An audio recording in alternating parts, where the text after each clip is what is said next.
Hai să mergem la spital, ce frică? Mi-e frică. Hai, lasă că nu se întâmplă nimic. Hai că a încercat să ia sânge, dar nu-i găsește venele.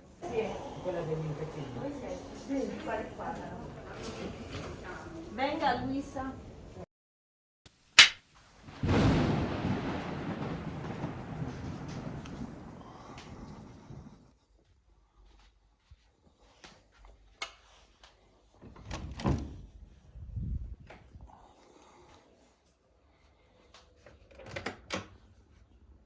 Bună dimineața! Vă spun bună dimineața pentru că este chiar dimineață. După cum vedeți, ora 7 fără un sfert, sunt în garaj, în mașină și merg către mama unde stă la Cosmin acolo pentru că trebuie să o iau să o duc la spital pentru că mai are câteva analize de făcut și astăzi trebuie să-i bage și un catetere. Știți voi ce este un cateter? Este acel care trebuie să-l bage sub piele ca să-l țină tot timpul acolo. Și acel cateter, pentru cei care nu știu, ți-l pune într-o venă și de acolo te alimentează cu ce au ei nevoie, oricând îți ia sânge analize, oricând, pentru că are o problemă cu venele, sunt foarte ascunse și subțiri.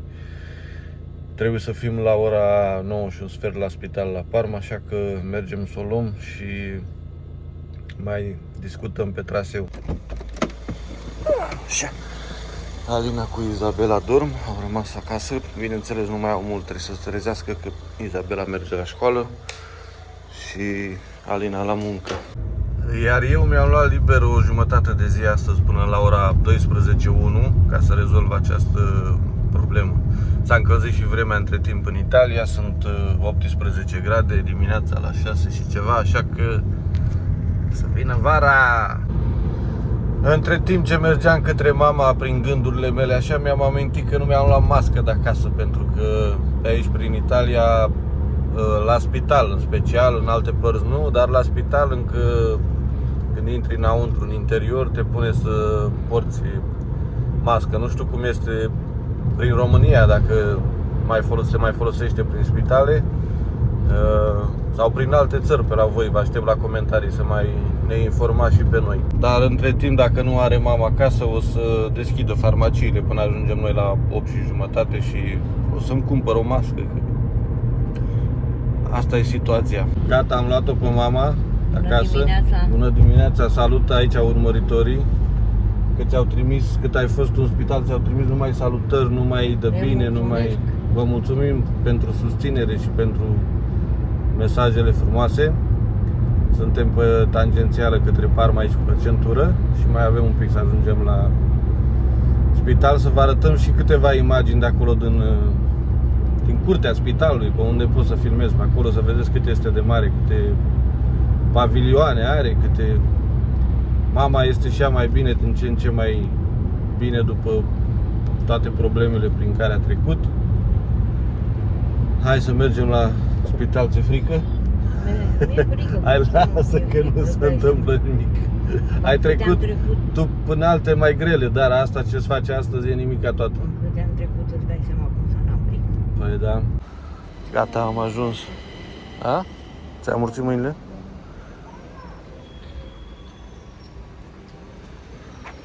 Aici este un corp nou pentru copii.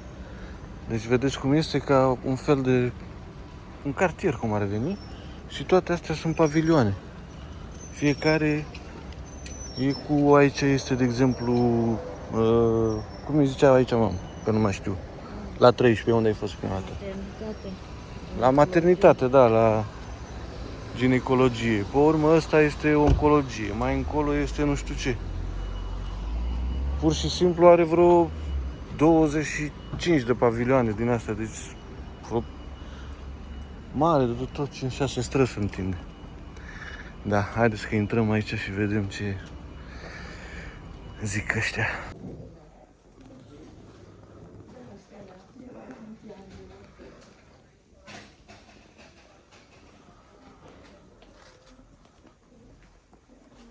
Hai că a încercat să ia sânge, dar nu-i găsește venele.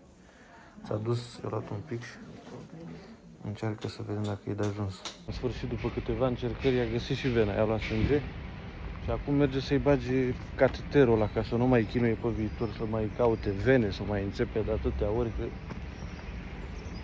dacă asta e problema ei cu venele, nu are ce să facă. Hai să luăm mașina, că trebuie să mergem mai în capăt, în corpul celălalt. Deci toate astea ce le vedeți voi stânga-dreapta sunt numai pavilioane, fiecare sector cu... Hai că n-am pus nici centura. Au și biserică aici, 16, 17, 18 pavilion. Aici are de la psihiatrie până la orice repar din ăsta. Da, n-am pus. Noi trebuie să mergem în capăt de tot la clădirea aceea acolo. Hai să vedem unde ne parcăm. Și pe urmă să mergem pe jos. Aici găsim și noi un loc să vedem. Hai, ușurel, ușurel. Intrăm aici, avem programare la 9 și un sfert, este 9 fără 3 minute, mai avem... Sau nu, 9 și 3 minute. Mai avem 10-12 minute. Trebuie să-i facă și anestezie, că nu poate să... Cred că îi face anestezie locală, nu poate să el bage așa pe viu cum ar veni. Am înregistrat-o și așteptăm să ne cheme înăuntru ca să-i facă intervenția. Ok, il 31 mattina alle 9. Sì, quella dell'infettino. Venga Luisa. Gata, am lăsat-o în sala de operație. Și acum mă duc la sala de așteptare aici să o aștept. Au băgat-o înăuntru și au zis că durează undeva la un sfert de oră, 20 de minute până îi pune acel cateter pe venă. Undeva pe aici este sala de operație, dar au jaluzele, nu îți dai seama că nu poți să vezi nimic. Cam așa arată spitalul de aici de sus. Vă dați seama cât este de dificil pentru ea, pentru că ea nu vorbește italiană și foarte greu. Când nu poți să te înțelegi, să comunici, e greu. Gata, a ieșit și acum am venit să fac o rază, să vadă dacă se facă raze, să vadă dacă s-a pus cum trebuie. Și așteptăm să vină și brancardieri. Ați văzut fetele care vi le-am arătat? Erau brancardieri care vine, te ia, te aduce și te duce înapoi de unde te-a luat și așa mai departe. Așa trebuie să ne ducă și pe noi, că nu mai știm să ieșim de aici. Gata, a terminat, doar ce am ieșit de aici, de la spital. Și i-a lăsat o chestie din asta, să o ține lângă buletin. În caz dacă e undeva pe stradă și se face rău și așa mai departe, să știe ce are pus aici. Ți-a lăsat ăsta? Că în caz dacă ți se face rău pe stradă, să știe de tine că ai un ăsta aici pus. Și asta trebuie pus cu buletinul, știi? Ținut cu buletinul. În caz de aia, să știe oricine, oriunde, orice ambulanță, orice aia care e situația. A scăpat astăzi, adică n-a fost așa de complicat pe cât te speriai tu. Oricum eu tot mai m-am speriat. Păi tot te-ai speriat, mă, eu mă gândesc, îți dai seama că te sperii oricât ai fi, ai emoții, ai și tot, cât ai fi de tare. V-am arătat acele persoane, sunt brancardieri care te ia și te duce exact prin tot spitalul unde ai nevoie, te lasă, unul te duce, de exemplu, la radiologie, să zicem. Unul te ia, unul te Pe urmă, după ce ai terminat cu radiologia, tu aștepți acolo și vine altul și te întreabă numele și te ridică după 5-10 minute după ce ai terminat. Foarte tare chestia, adică n-am mai văzut până aici așa ceva. Asta e Da, regularul. oricum, într-un cuvânt spus, față de ce știm noi din România, suntem mulțumiți de serviciile de aici. Foarte prompți. Gata, dragilor, am adus acasă, am lăsat-o acasă, acum mă duc către casă, la mine acasă, să vedem, să sun să vedem dacă mai lucrez ceva astăzi, dacă nu, închei pe ziua de azi cu munca. Am făcut acest video ca idee, așa, să vă faceți o mică idee despre cum este spitalul prin Italia. Bine, ce ați văzut prin imagini cât s-a putut vedea. O să vă fac, cum am mai spus în alt video, o să vă fac un video mai amănunțit despre sănătate, cum se plătește, cum nu se plătește, ce e de făcut și care sunt pașii de urmat. și plus minus prin ce a trecut mama, ca să zicem așa.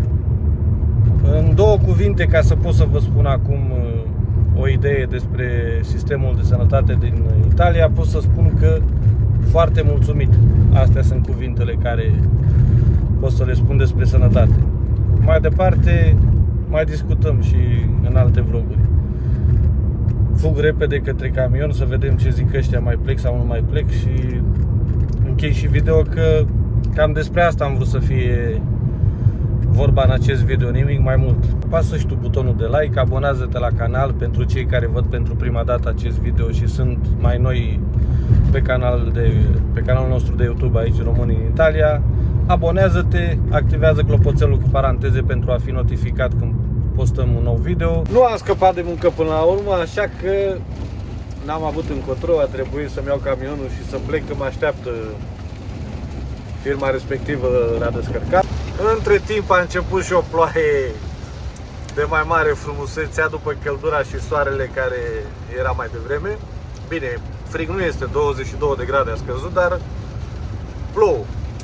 Nu mai ploase de mult, rău de 3 zile, doar ce s-a oprise de 2 săptămâni de ploaie în continuu, s-a oprise 3 zile și acum a început din nou. În fine, asta e. Da, ce să zicem, vă mulțumim că ne urmăriți. Sper că v-a plăcut acest video, sper că l-ați găsit interesant. Nu vă mai rețin, cum am zis, like, abonați-vă și ne vedem la următorul video. Vă țup de nu vă vedeți. Ciao!